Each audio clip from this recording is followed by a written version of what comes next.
Greetings, all. It's Shy Vixen, and today is, lucky buck. I don't know what today is. Today is June 10th, I think. And it is Saturday. And it's Rambling 101. And if you're coming to my channel for the first time, this is where I just kind of talk about things on my brain, the outside world. Not really about news, just things that are on my mind, or things I saw, or things I thought about, or things I'm doing, or stuff like that. I'm not going to talk much about goals, because I have a vlog coming up about dreams and goals, past, present, future. What I thought maybe in the rambling one is I'd talk about some bit pieces about my childhood. Okay, so I'm the oldest of two, if we don't count stepchildren. If we count stepchildren, there's a whole mucky muck of them.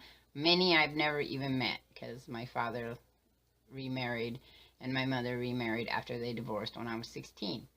I have a younger brother who has a young son who is 2 weeks younger than my daughter, both of them born in 1991. My extended family came from the fact that my mom was the oldest of 9 children, all of whom, and the youngest sister was 5 years older than me. So my grandmother became a grandmother while she still had babies, which is not funny per se, but is interesting, I guess. And that happens quite a bit. She who shall not be named, my daughter, she has she became an aunt at a really young age, and because her father is so much older than me, and he had another family. So I'm used to that kind of stuff. It's just it was always interesting to me growing up that my aunt was as old as some of the crushes I had in high school. And that just was funny to me. I don't know why. It just was as a kid. I grew up in an upper middle class family, so whereas we didn't have the pool, we had the 2 cars, my mother was part of the PTA, the parents thing and everything, so all of that. I only kind of thinking about this stuff because it's interesting to think about how much things have really changed, and then how in some cases they haven't changed a lot. I know a lot of people who are people of color think that the time hasn't changed a whole lot, but I think that from the white person's perspective, which no one wants to hear about anymore, but from the white person's perspective, there is a whole lot of change. Like, now there's more people that understand the concept of white privilege.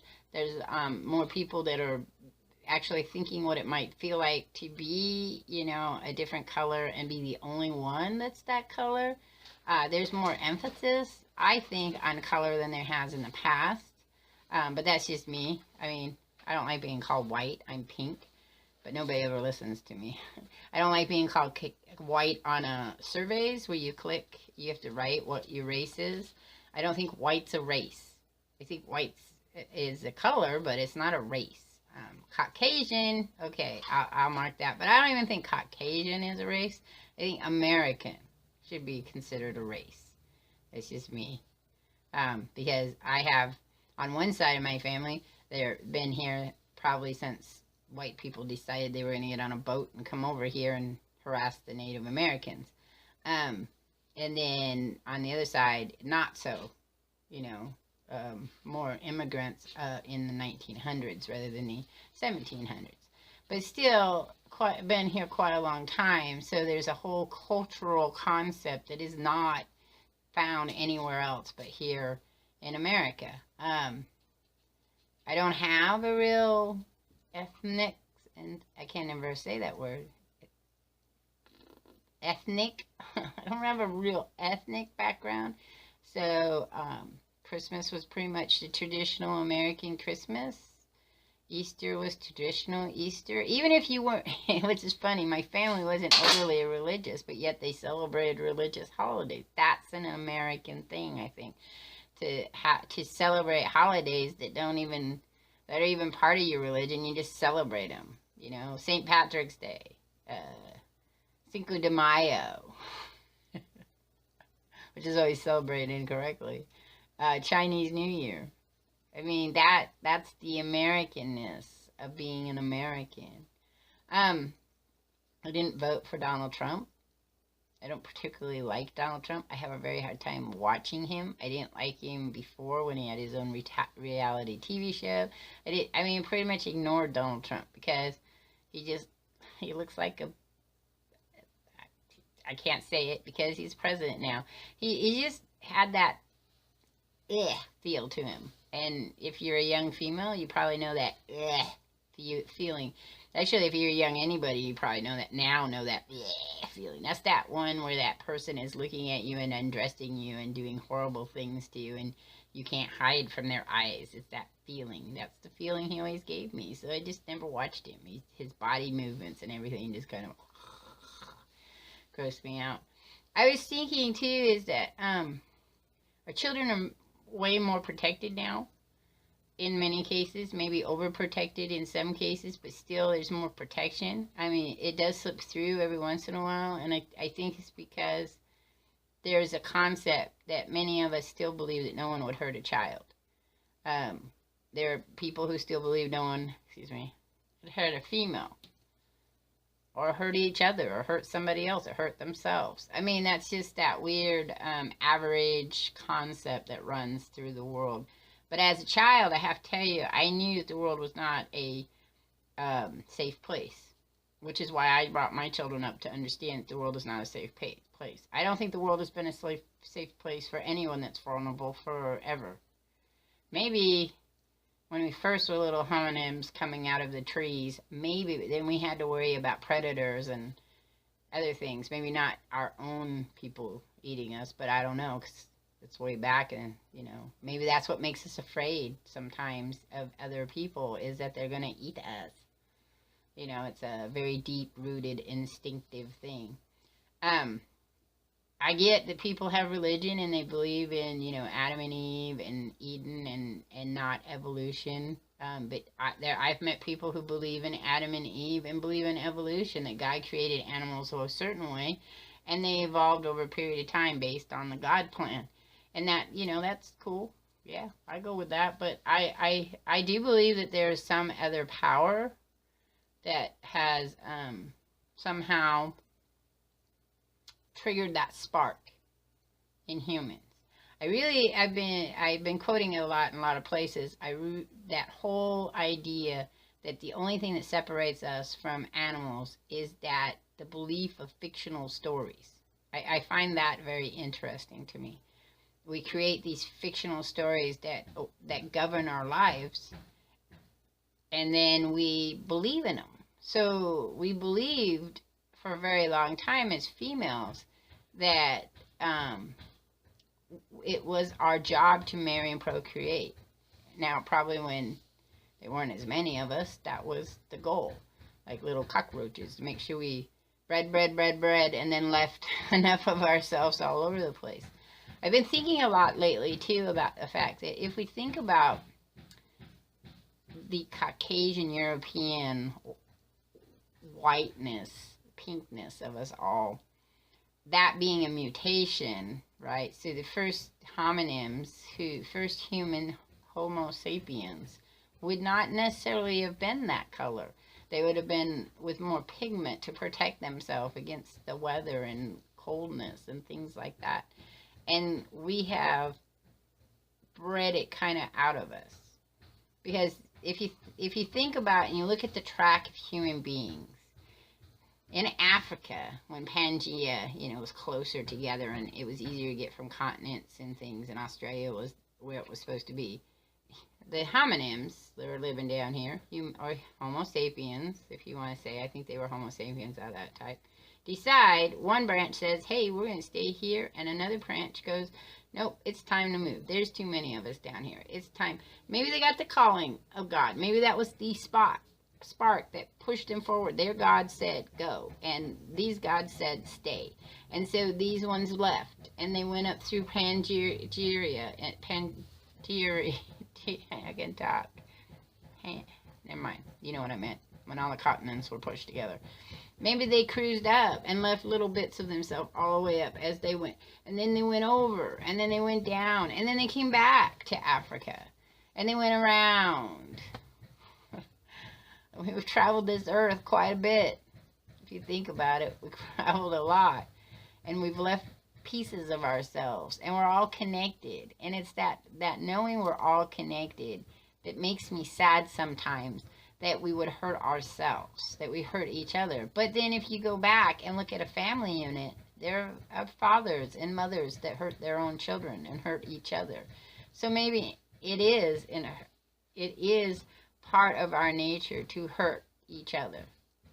That's never going to go away. And we make up excuses like war and enforcement and things like that, so that we can get that aggression, that violence out of us, and make sure that it doesn't cause us to destroy ourselves. Though I think that we're kind of walking that fine line of destruction, of destroying ourselves. While we're creating and trying to get out to the stars, we are also here in a mass pot that's bubbling over with hatred and discrimination and all kinds of pointing of things of, you're not good enough because you believe in the wrong God, or you're not good enough because you have the wrong color of skin, or you're not good enough because you're female, or you're not good enough because you're transgender, or you're not good enough, it's like it's all blah, blah, blah, blah. Or because you're too young, you're too old, or elders need to be get rid of. I mean, under the new health care that Trump is thinking about, elder people at a certain age are going to just start dying because they won't be able to get their medications. It's going to knock out people that are not of the upper class. And that's going to be an interesting concept, because what happens when you no longer have poor people? The ladder can't just be, I mean, we have this ladder and we've had people way down here and people way up here. If you knock out all these people down here, someone down here is going to end up being on the bottom. I don't know if that means they're going to have a lot of money or not. I don't know how that would be, but it's odd that if you think that you live in a world where there's that fictional story of status quo, and that we have to have poor people to have rich people because we've got to compare each other. What if all the rich people were to separate out their money and give it to a certain status quo and knock out all the poor people? Where would that put us? If we kill them all off, where would it put us?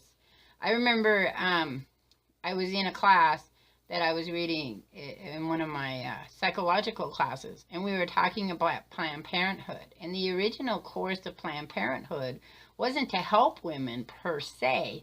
It was used for the people of color. They were going to sterilize them so they would stop having children.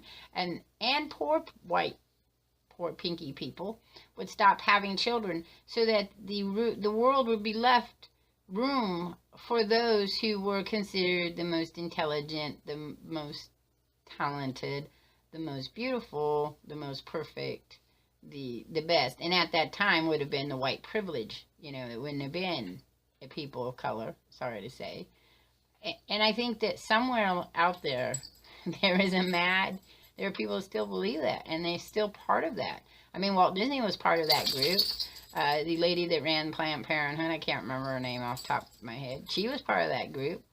Some of the most innovated people in our 1900s timeline who did great things were part of that group. They wanted to produce the most intelligent human beings. They weren't far off. People didn't dislike, there were people that didn't dislike Nazism because of their racism thoughts. It was, they didn't like the Nazis because they were trying to do it on their own. That they were trying to take over the world, and it would only be the German people. A lot of the people that believe in the supreme being come from all walks, all different parts of the world. They believe it's for the world, and it's the benefit of humankind to have this. And this isn't a fictional thing. It's an actual belief that people have, and that in itself is kind of scary. And I'm thinking that they're now deciding they've got a way with Donald Trump to figure out how to eliminate the rest of us that don't fit in that. Anyway, that's what I've been thinking about all this week. What have you been thinking about? You can share it with me. I want to give a heads up to Cobra TV. because I have been watching him in the alternate reality game that's going on with No Man's Sky and Waking Titan, and you should check it out. Google it. I can't wait to start playing No Man's Sky again, especially if this is a build up to a brand new update with maybe a downloadable gameplay. Anyway, so I went 18, 19 seconds over, and I hope you guys have a really great week, and I'll catch you on the flip side. Peace. I'm out of here.